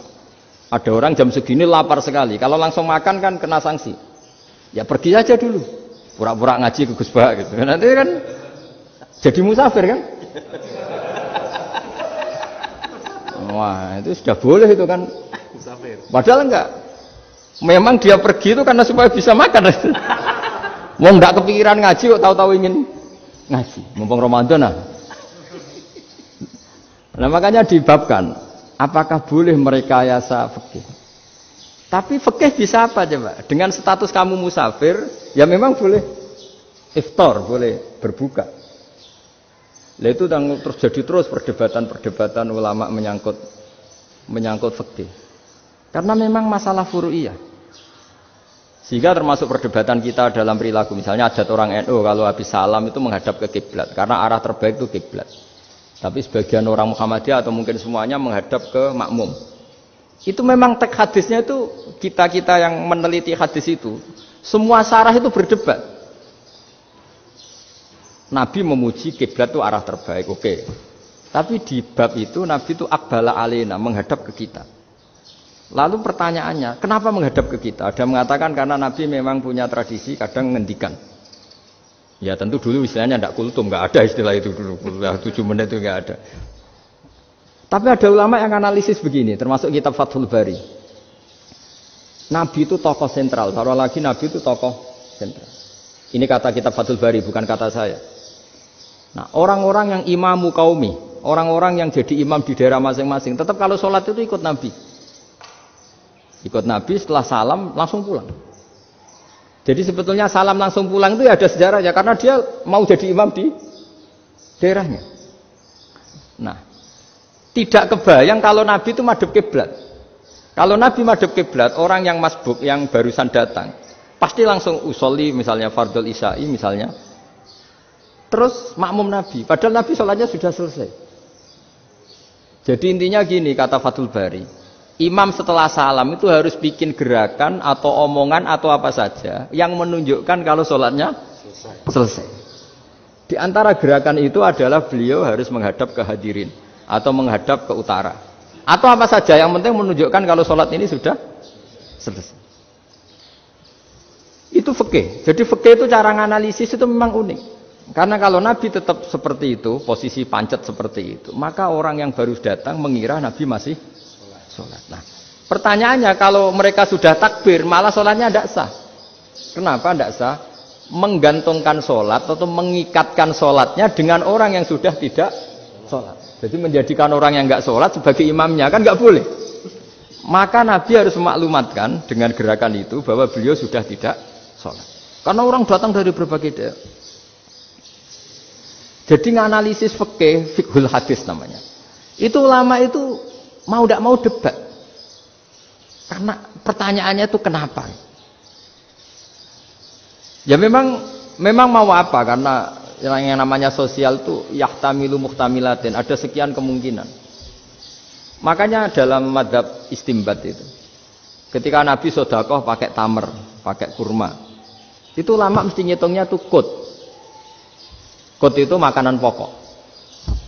Sehingga Imam Syafi'i mengatakan kalau di Indonesia pakai beras misalnya, karena kutil balat Indonesia itu beras. Oke, Imam Syafi'i mainstream. Tapi ketika era Yusuf Qaradawi di Al-Azhar di Mesir sana, ulama-ulama mulai usil. Sama sih ingat Mbah Mun sering gojlokan, lah iya, petani gabah, petani padi wis melarat wajib zakat. Petani cengkeh, kakao, suga-suga ra wajib zakat hanya karena yang ditanam tidak makanan pokok. Jadi mulai ada ulama mulai gerah lah, kalau bahasa politiknya mulai gerah. yang petani miskin gara-gara yang ditanam padi wajib zakat. Yang orang-orang di sana misalnya di Sulawesi karena tanamannya kakao atau cengkeh tidak wajib zakat karena bentuknya tidak makanan pokok. Geger kan di Al-Azhar geger. Akhirnya hampir semua ulama berpendapat ya sudah sekarang ketika Nabi menzakati kot makanan pokok itu jangan dihitung sebagai makanan pokok. Wa mimma akhrajna lakum minal ard. Apa saja, ma itu apa saja. Makanya kata Yusuf Qaradawi, ma itu apa saja. Makanya semua tanaman yang menghasilkan uang itu wajib zakat. Nah, masalahnya kitab-kitab Syafi'iyah itu sudah mamlu'ah, sudah penuh dengan penjelasan misalnya fala zakata fil khadrawat. Maka enggak perlu zakat untuk kayak kangkung, semangka dan sebagainya. Lalu kiai-kiai angkatan modern kayak Mbah Mun itu sering dapat masukan. Saya pernah dengar sendiri. Yai, saya ini punya sawah 1 hektar, tak tanamin padi, itu nggak pernah kaya saya. Sekarang tak tanamin kangkung malah saya kaya, karena tiap 3 hari panen tak kirim ke Jakarta. Itu orang Indramayu yang tanya. Jadi tanam padi nggak pernah kaya, tanam kangkung kaya. Nah, karena dia orang soleh, kalau zakat boten. Mau diwajibkan zakat tidak makanan pokok. Mau tidak wajib dia kaya. Semenjak itu perubahan di Indonesia ikut. Akhirnya ada zakat. Pokoknya asal tanaman yang 1 nisab ya wajib zakat. Masih ada debat lagi. Ketika nanam ingin dipanen, itu dia petani apa pedagang? Karena nanti perdebatannya ikutnya zakat zuruk, zakat tanaman apa zakat pedagang. Kalau sampean nggak pernah debat berarti sebenarnya Anda tidak dosen Islam ini. Berusaha tidak pernah diskusi fikih apa Islam. Karena saya berkali-kali punya tamu itu begini, Gus saya ini pedagang melon. Tapi dia penanam melon. Jadi pedagang yang agak ingin badi banyak. Itu caranya gini Pak Rektor. Saya misalnya pedagang melon. Daripada saya kulak di pasar atau dari petani sudah mahal. Nyewa tanah sekian hektar terus ditanami melon. Setelah berhasil, ini dia zakatnya tanaman apa zakat pedagang? Karena dia nanam itu mentalnya sudah pedagang. Padahal nanti zakatnya beda kan? Yang 1 2,5%, yang 1 rubul usur sama nisful usur sama usur. 1/10 sama 1/20. Kalau zakatnya zuruk kan 1/10 atau 1/20. Yang 1 rubul usur, kira-kira 2,5. Saya ulang lagi ya. Jadi di era modern itu kita jadi bingung. Pedagang tapi gayanya petani. Petani tapi hakikatnya. Jadi gampangannya gini ya. Kalau saya pedagang beras, kok saya kaya raya. Itu mendingan nyewa sekian hektar untuk ditanamin padi ya. Daripada tengkulak, daripada beli. Akhirnya perdebatannya ini zakatnya pakai apa? Misalnya tebu, misalnya petani tebu. Oh jelas kalau jual nanam tebu itu ingin dijual. Masa apa tiga es tebu berhektar-hektar. Lah kira-kira kalau menurut jenengan ini zakatnya zakat apa? Tijarah apa zakat tanaman? Mentalnya tijarah, mentalnya pedagang. Nah ini saya hanya mau cerita. Khilaf kadang-kadang orang angen-angen. Khilaf itu enggak mungkin enggak. Ya sama seperti NU dan Muhammadiyah selalu khilaf awal Ramadan. Itu memang nggak bisa nggak khilaf. Misalnya begini, saya beri contoh ya. Karena kadang yang khilaf juga nggak pernah belajar. Lucu kan? Tak beri contoh ya. 2001 itu abad keberapa coba? Tahun 2001. Abad 21 abad 20? Abad 21. Jadi meskipun terpaut 1 tahun, padahal abad itu 100 tahun. Nah pikirannya orang-orang Muhammadiyah seperti itu. Hilal kalau sudah melewati garis ufuk, meskipun setengah derajat atau 1 derajat itu sudah ikut bulan berikutnya. Sehingga ya sudah meskipun sekian derajat sudah dianggap Ramadan. Nah pikirannya orang NU enggak. Harus ru'yah bil fi'li. Itu sebetulnya lagi-lagi sebenarnya enggak masalah NU dan Muhammadiyah, itu di kitab-kitab ya seperti itu. Kita ini enggak biasa goblok ya. Artinya kita yang keluarga kiai tahunya kunut mazhab Hanafi, tidak kunut mazhab Syafi'i. Tapi tahu-tahu ini mazhab NU, ini mazhab itu aneh itu menurut kita ini anggap apa? Mana ada Muhammadiyah jadi mustahid, mana ada NU jadi mustahid. Jadi sebetulnya orang tahu semua lah kalau Abu Hanifah itu tidak kunut, Imam Syafi'i itu kunut. Imam Syafi'i pernah main di masjidnya Abu Hanifah ya tidak kunut, ditanya, kenapa tidak kunut? Jenengan itu presiden kunut. Tidak sanggup mati Abu Hanifah, dulu dia biasa aja. Sekarang geger. Ya karena tidak punya kegiatan. Sebenarnya itu nggak masalah, mulai dulu biasa. Saya teruskan ya. Nah, menurut mayoritas ulama nunggu ru'yah bil fi'li. Ru'yah bil fi'li itu gini. Mata telanjang bisa melihat karena agama ini menggantungkan perintah itu sama melihat. Kalau kamu tidak melihat itu bagaimana kena hukum? Ibarat gini, Pak Rektor datang ke rumah saya tapi saya nggak tahu. Kena nggak saya hukum harus menghormati? Dia datang nggak sembunyi-sembunyi. Saya kena hukum harus menghormati ya kalau melihat, kalau enggak ya enggak. Tapi Pak Rektor tetap bilang, tapi saya hakikatnya datang, jadi saya datang saja. Itu kan ribet. Akhirnya ya sudah, itu nggak ada khilaf sampai mati ada khilaf karena yang satu menggantungkan hukum itu digantungkan sama tahu. Kalau tidak tahu ya, misalnya baju saya ini hakikatnya ada najis, pas sholat saya tidak tahu. Sholat saya sah apa enggak? Sah. Karena hakikatnya, ya memang saya tidak tahu. Tapi hakikatnya ada najis apa enggak? Ada. Ya sudah itu sama-sama masuk akal. Ada lagi khilaf yang senam otak. Fasyamu salasati ayamin fil haji wa sab'atin idza raja'tum. Singkat cerita ada satu pelanggaran haji yang kata Allah kafarohnya itu puasa 3 hari sama 7 ketika kamu pulang, idza raja'tum, ketika kamu pulang. Dalam mazhab Syafi'i yang namanya pulang itu yang haji sudah sampai rumah. Di mana-mana pulang itu ya sampai rumah. Dalam mazhab Abu Hanifah enggak, ketika orang sudah balik kanan dari Arab Saudi, dari Mekah, ya namanya sudah pulang. Misalnya gini, ini Pak Rektor pamit saya, Pak Haris. Gus, Pak Haris mana? Ya sudah pulang kata saya, padahal sampai pandangan sampai depan. Tapi bagi keluarganya belum pulang. Lalu idza raja'tum ketika pulang itu bahasanya siapa? Bahasa istrinya apa bahasa yang ditamoni? Kamu ditamoni orang, terus tamunya mana? Sudah pulang. Tapi tanyakan istrinya, belum pulang. Khilaf-khilaf gini kok jadi geger itu kan goblok banget maksudnya itu. Jadi biasa, gitu itu biasa. Jadi ya karena memang ini bukan masalah akidah, ini masalah furu'iyah, masalah fikih itu masalah furu'iyah. Mau tidak mau harus beda. Misalnya di sholat juga gitu. Wa ayyuku udin ko adal musolli sokat sholatu. Duduk dengan gaya apapun itu sholatnya sah. Sehingga sampean kalau haji atau umroh, orang Arab itu jenenge duduk ngenak awak di kursi. Duduk sopan ya hanya orang Indonesia loh. Kalau sholat itu masih duduk ala orang tahiyat. Kalau sampean di Mekah, duduknya pakai apa coba? Kursi ya? Oh enak sholat duduk. Karena memang takbirnya di fikih dengan duduk gaya apa saja sah. Makanya sengenak awak duduk di kursi. Ribet kan? Mau tidak disahkan itu namanya duduk. Mau disahkan masa iya sowan Allah kok duduk santai-santai gitu. Tapi mau apa? Ini fikih. Ya saya ulang lagi ini fikih.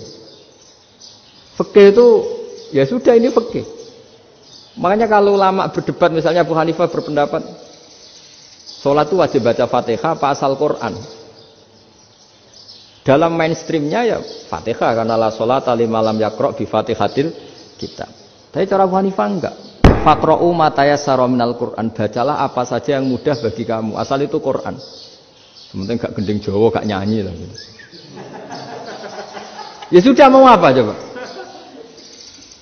Jadi ya susah memang kalau fikih itu ya sudah seperti itu. Ada lagi yang masih ekstrim misalnya. Yang namanya menyembelih hewan itu gimana coba? Dari hidup ke mati apa pasti mati disembelih? Cara mazhab Imam Syafi'i yang namanya menyembelih itu penyembelian harus menjadi sebab kematian. Itu yang sah. Saya lagi penyembelian menjadi sebab kematian yang syar'i.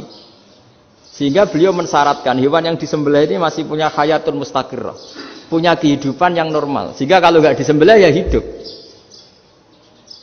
Sehingga kalau ada hewan ketabrak truk kejet-kejet, mesti mati ini mbok sembelih. Itu enggak sah karena enggak usah disembelih ya wis mati kan. Karena ini hanya nunggu koordinasi Israel kan, dia kejet-kejet itu kan prosedur itu. Tapi tidak disembelih pun mati. Tapi cara mazhab Malik enggak. Pokoknya anggere jek duwe nyawa jenenge kewan urip. Dengan kamu sembelih berarti matine mergo mbok sembelih. Meskipun nanti ya enggak usah disembelih ya. Mati. Coba hitung secara ilmu matematika. Kalau enggak disembelih hidupnya 5 menit. Gara-gara kamu sembelih hidupnya langsung mati. Terus dia matinya, cara di persidangan, matinya disebabkan apa? Disebabkan disembelih apa kecelakaan? Loh, debat toh kamu. Sama-sama UMM aja debat.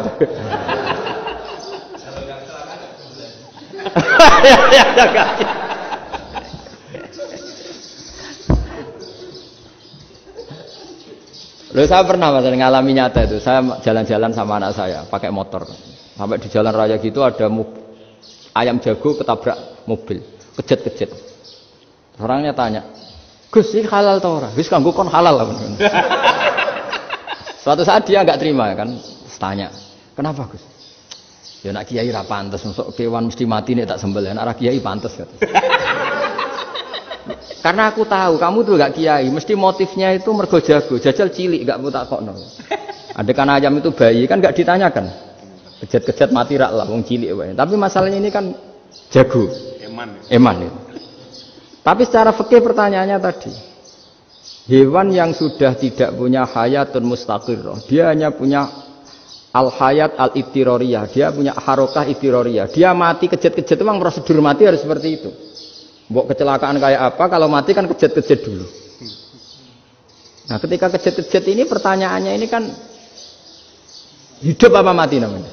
Enggak, namanya hidup apa mati? Pas kejet-kejet itu hidup. Cara Imam Malik itu hidup. Ya sudah, kalau hidup disembelih ya halal. Karena misalnya nanti kalau nggak disembelih matinya kan 2 menit lagi. Gara-gara disembelih mati sekarang. Tetap penyebab kematian itu nyembelih. Penyembelian ini sebab kematian. Tapi kalau Imam Syafi'i enggak, cara berpikir wis nemen, paling roh besok kaget langsung mati. Kalau gitu berarti kamu nyembelih barang mati. Jadi fikih itu kadang unik. Makanya ketika ngitung fikih itu unik ya. Orang keluar mani wajib apa? Mandi kan? Terus Imam Syafi'i ditanya, kenapa kalau orang kelahiran juga harus mandi? Namanya nifas. Fa innal walada waliyun munaqidun. Ya anak ya mani yang menggumpal. Bedanya apa anak dengan mani itu? Jadi fikih itu kadang lucu, di rumah-rumah tenan juga lucu. Keluar mani wajib mandi. Berarti kalau keluar anak ya wajib mandi karena hakikatnya anak adalah mani yang mengkristal. Terus usia orang sudah didusan macam-macam itu kan hakikatnya mani. Itu fikih. Nah terus ditanya, kenapa kalau lahir langsung mati tidak wajib disolati? Ya jawabannya Mas Syafi'i lucu. Di mana-mana sholat itu nyolati mayit. Yang namanya mayit itu pernah hidup terus mati. Kalau itu tidak mayit ya sudah. Jadi kadang, nah iya kan disebut sholat mayit. Yang namanya mayit itu apa? Pernah hidup. Nah ini kan tidak pernah hidup. Maka ya sudah seperti itu. Jadi nggak khilaf itu tidak mungkin. Nah, kalau qit'atul lahmin, kalau hanya potongan daging, mungkin wah itu tidak manusia karena qit'atul lahmin. Sekarang pertanyaannya, kalau sudah berbentuk manusia, meskipun tidak pernah hidup, nah ini mulai perdebatan karena melihat tidak pernah hidup itu nggak memenuhi syarat, tapi melihat ini sudah suratu adamiyin, bentuknya sudah.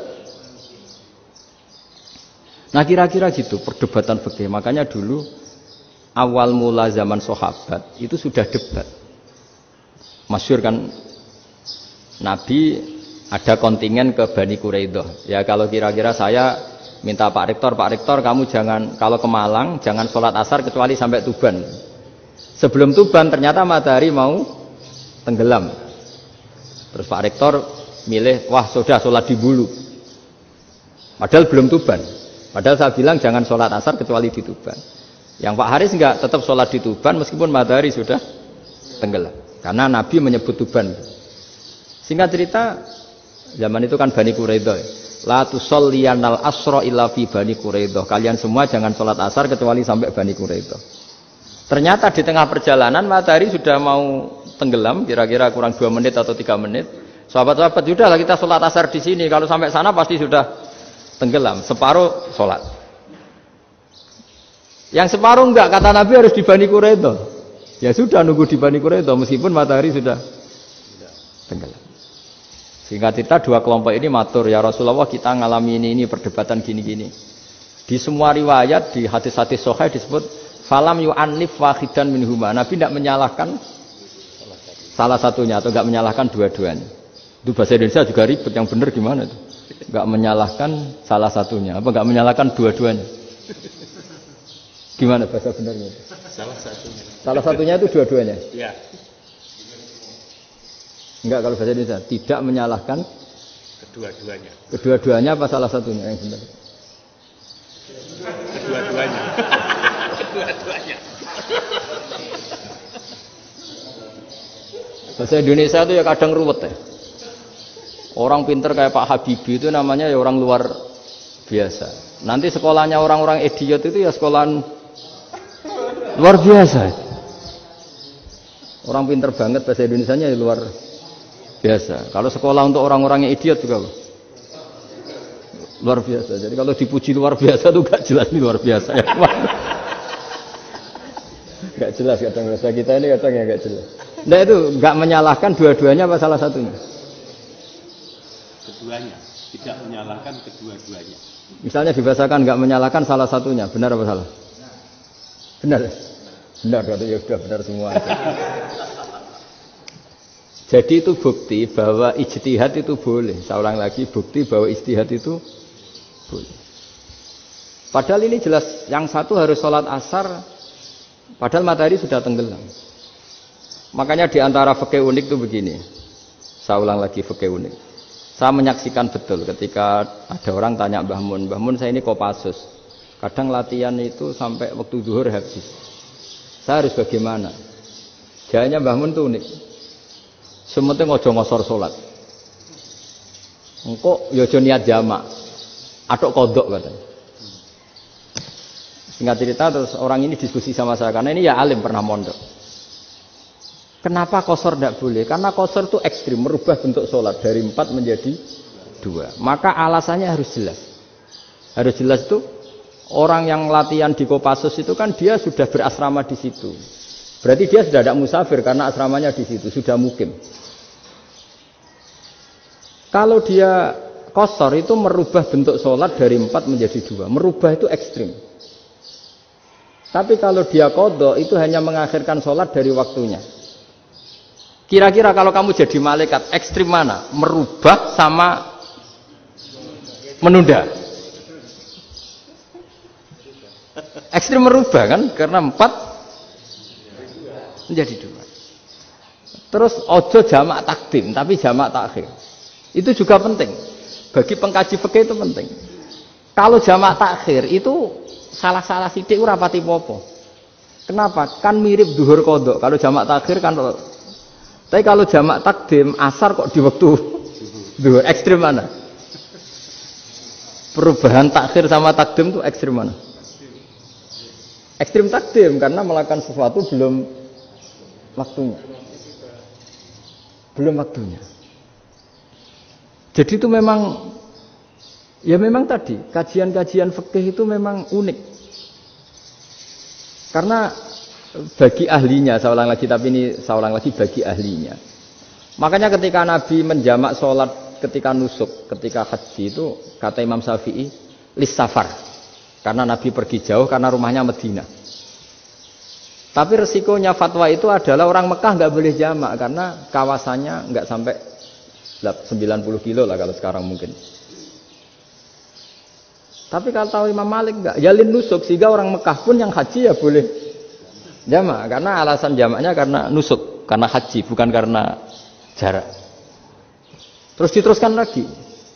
Kalau karena pergi boleh jamak, memangnya pergi itu kenapa? Karena repot. Nah itu masalah kan, masyakoh. Nah, terus mulai ada orang-orang yang ngawur kan, resepsi jamak, ribet. Wes resepsi duit utangan kan capek. Wah, itu sudah jamak. Ribet kan. Jadi kalau sudah illatul hukmi itu sudah mesti bikin masalah. Kalau sudah illatul hukmi itu pasti bikin masalah. Nah, pertanyaannya, jamak itu masih gampang karena bentuknya sholat masih 4. Yang ekstrim kalau qasar karena bentuk sholat 4 menjadi 2. Maka kata Mbah Mun pesennya, nak kue ra mesti bener, jika alasan itu tidak mesti benarnya. Pokoknya sementing tidak qasar katanya. Juga tidak jamak takdim karena qasar ini kan merubah bentuk sholat kan ekstrim. Jamak takdim juga ekstrim karena mendahulukan sholat sebelum waktunya. Kalau jamak takhir kan biasa, kalaupun salah kan mirip kodok. Ya mirip kodok biasa kan.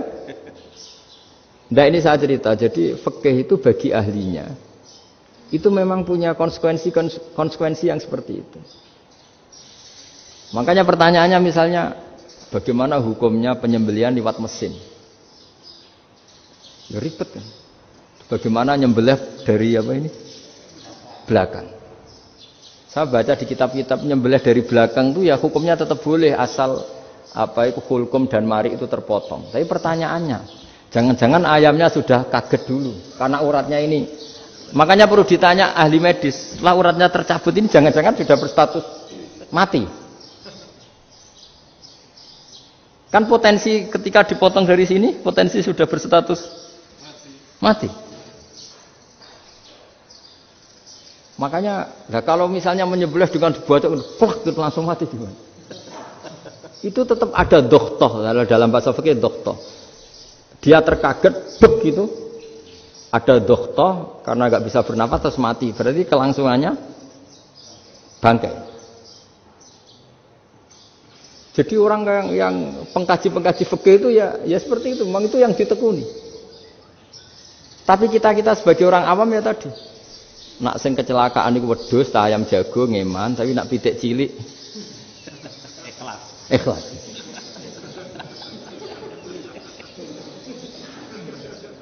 Makanya ada pertanyaan orang-orang, saya pernah ditanya itu ya bingung tenan. Gus, kalau ada orang mati oplosan misalnya, jenengan datang sholat enggak? Ya datang sholat kan, dia orang mukmin, saya tetap sholat. Kenapa? Ya kan matinya oplosan. Tapi andaikan tokoh yang mati, kamu sholat enggak? Ya sholat kan dia tokoh. Jadi ribet. Fikih itu ribet. Makanya Imam Nawawi nanti ngendikan gini. Ada orang ngundang Nabi, ya Rasulullah, saya mohon nyolati ini. Nabi tanya, punya utang enggak? Punya. Nabi, saya enggak mau nyolati mayit yang punya utang. Terus ada sahabat datang, ya Rasulullah, utang itu tak ambil alih kami. Berarti dia sudah tidak punya utang. Terus Nabi kerso nyolati. Pertanyaannya, utang itu hal yang boleh. Saya ulangi, utang itu hal yang boleh. Tapi kenapa Nabi se-ekstrim itu? Tapi ketika Nabi mau kondur itu ngendikan gini, ini PR ya bagi UMM, ini PR ya. Nabi sebelum kondur bilang gini, sallu ala sahibikum. Jong saya tidak nyolati ini, tapi tolong ini disolati.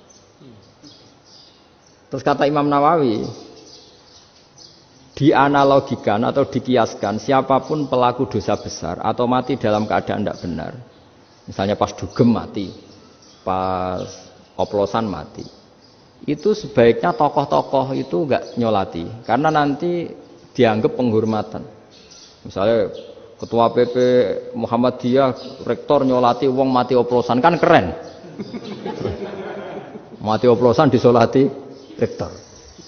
Ya sudah, tapi kalau nggak disolati nanti ada tradisi yang keliru, yaitu janazatul muslim tidak ngalami disolati. Padahal siapapun yang muslim, janazahnya harus disolati. Makanya setengah-tengah, ya rasa rektor lah, satpam, pokoknya kudu tetap ada yang sholat gitu. Itu kata Imam Nawawi. Jadi ketika ada orang mati nggak benar, itu sebaiknya tokoh-tokohnya nggak ikut nyolati, tapi awamun nas, orang kebanyakan ikut sholat. Jadi fikih itu agak jelimet karena tadi ketika tokoh ini nyolati, pertanyaannya bedanya apa mbek sing mati ning masjid mbek mati oplosan? Karena sama-sama semua orang nyolati, kan tidak ada sanksi sosial itu. Tapi ketika enggak disolatkan sama sekali, wah lebih parah lagi, ini ada janazatul muslim tidak disolati. Sehingga kata Imam Nawawi ini hebatnya Nabi tengah-tengah. Jadi Nabi kundur, dong saya ada nyolati tapi shollu ala sahibikum. Ya tapi ini kamu harus nyolati. Kata Imam Nawawi, orang yang mati bunuh diri, orang yang mati oplosan, orang mati secara enggak benar itu asal dia muslim tetap wajib disolati karena solat ini hakul muslim. Kan seorang muslim diantara haknya apa? Ketika mati dikafani, dimandikan, disolat. Tapi ini masalahnya matinya pas murtakibul kabiroh, pas melakukan dosa besar. Dan itu sebab kematiannya. Kalau dia oplosan, kan sebab matinya karena oplosan. Ya kan terus ribet. Mau disolati oleh, apalagi misalnya kita ketua ulama, punya terkenal wali. Wah keren, mati oplosan disolati wali, kan ribet kan. Nanti yang repot malaikatnya. Itu ya, ini yang nggak kata bahaya. Saya pernah baca kitab itu yang repot malaikatnya. Itu ada yang bilang gini, orang yang punya hutang itu pasti nanti hisabnya berat. Diaudit malaikat sampai bisa nyaur hutangnya. Sementara malaikat kena konstitusi, kalau Nabi mendoakan harus mustajab. Ini kan ada dua hukum yang berlawanan. Sekali Nabi berdoa, Allahumma ighfir lahu warhamhu, itu harus dituruti malaikat. Nggak boleh doanya Nabi nggak dituruti malaikat. Sementara aturan Islam juga harus dituruti bahwa orang yang punya utang harus tersandra oleh utangnya. Tapi nak sing dunia Pak Haris kan, nggak TNO, nggak ngefek gitu. Jadi misalnya Pak Haris dungo sampai nangis semua maghfir lahu kan, nggak ngefek. Malaikat nggak itu, nggak sudah lah Ustaz. Tapi kalau Nabi yang berdoa kan harus dituruti. Ini masalahnya kan itu. Nah kalau diturutin berarti hutangnya harus bebas. Padahal secara aturan harus tersandra karena punya utang. Dan nanti sama kalau yang mati oplosan ini yang doain wali, kok wali sampai Allah maghfir lahu. Doanya wali kan harus terkabul. Sementara secara hukum dia harus kena sanksi karena oplosan tadi. Daripada ngerepotno malaikat, sudahlah wali-wali ini tidak usah ikut nyolatin. Yang nyolati ya orang-orang nggak jelas ini, sehingga kan malaikat kan santai aja kalau mau nyiksa. Loh tapi kan sudah didoain, gak ngefek. Karena doanya orang-orang gak penting. Itu ada tuh di sarah Muslim itu. Di sarah Muslim di bab ketika Nabi ngintikan babu qauli Rasulullah sallallahu alaihi wasallam, "Shallu ala sahibikum." Jadi belajar fikih itu asik. Karena tadi harus dipelajari. Kalau enggak, ilmu ini hilang. Terus nanti takutnya lagi ilmu fikih itu direduksi sosial. Terus misalnya gini, pepe wong cilik wae kiai-kiai ra gelem nyolati. Orang melihatnya ini karena yang oplosan wong cilik om larat ra disolati. Jajal bupati ya disolati, mergo amplope gede-gede kan terus ruwet kalau dianalisis gitu kan ruwet. Makanya kenapa saya harus ngomong fikih supaya semuanya itu enggak didudukkan urusan sosial itu. Nah kalau semuanya didudukkan sosial kan sentimennya sentimen sosial. Ribet. Padahal yang sering mati oplosan itu kan wong cilik gitu loh, karena tadi kalau wong sugih kan pakai whisky yang mahal yang insya Allah tidak mati kan gitu. Yang mati kan yo mergo Bertos macam-macam itu kan. Artinya ini kalau nggak diterangkan secara fikih, kiai-kiai yang nggak datang dikira masalah sosial kan. PP salam tempel era gede terus nggak datang kan terus jadi ribet. Ya makanya ini lewat pengajian ini supaya sampean lebih tahu ya bahwa khazanah Islam ini kata beberapa ulama kafatal linnas, maknanya semuanya, sehingga Allah akan mentakdirkan kajian Islam akan ada di seluruh dunia. Jadi kenapa IAIN marak di Indonesia, UMM, Universitas NU banyak, karena agama ini kafatal linnas, tidak miliknya orang Arab tapi milik semua. Orang alimnya juga gitu. Ketika ada liga alim seluruh dunia, itu orang Indonesia, orang Afrika, ya selalu ada orang alim yang kelas dunia. Seperti dulu ada Imam Bukhari, itu as-sakhul kutub ba'da kitabillah. Kitab terbaik setelah Quran itu Bukhari. Padahal dikarang oleh orang Uzbek. Kata siapa? Islam As-Sobyan, orang Arab ngakui kalau kitab paling sahih itu Bukhari. Mekah Madinah pun ngakui kalau kitab paling sahih Bukhari. Padahal pengarangnya ada orang Arab. Orang mana? Uzbek. Imam Ghazali yang diakui seluruh dunia itu Atos itu ikut Persia. Juga bukan orang Arab. Sibawayh, jadi orang Persia. Nah, ini yang belum ada orang Malang ini, tinggal PR ini. Ya, nyusul ya. Ya, saya kira demikian. Assalamualaikum warahmatullahi wabarakatuh. Baik, Bapak Ibu, para pemirsa yang dirahmati oleh Allah, kita sudah mendengarkan tausiah yang sangat mendalam dari Gus Baha, yang intinya saya rasa sudah dipahami semua bahwa pentingnya bagi kita untuk terus banyak mengkaji, belajar, tidak hanya memahami satu sisi dari ajaran agama kita, satu versi dari ajaran agama kita, akan tapi karena agama ini diturunkan untuk kafatan linnas, untuk semua manusia, maka terjadinya perbedaan di dalam ijtihad para ulama itu pada dasarnya menjadi rahmat bagi alam semesta dan bagi umat Islam. Mudah-mudahan apa yang sudah kita dengar dari tausiah Gus Baha dapat kita pahami dengan baik dan menjadi ilmu yang bermanfaat untuk kita semua. Kami terima kasih kepada Gus Baha atas nama Universitas Muhammadiyah Malang. Mudah-mudahan jalinan silaturahim antara UMM dengan Pondok Gus Baha ini terus senantiasa bergulir dan menjadi bagian dari upaya kita bersama untuk meneguhkan Islam yang rahmatan lil alamin. Demikian saya rasa pengajian kita pada pagi sampai siang hari ini. Kurang lebihnya minta maaf. Wallahu a'lam bishawab. Kita tutup dengan bacaan hamdalah. Alhamdulillahirabbil alamin. Subhanakallahumma bihamdika nasyhadu an la ilaha illa anta astaghfiruka wa atubu ilaik. Wa sallallahu ala Muhammadin wa ala alihi wa sahbihi ajma'in. Walhamdulillahirabbil alamin. Wassalamualaikum warahmatullahi wabarakatuh.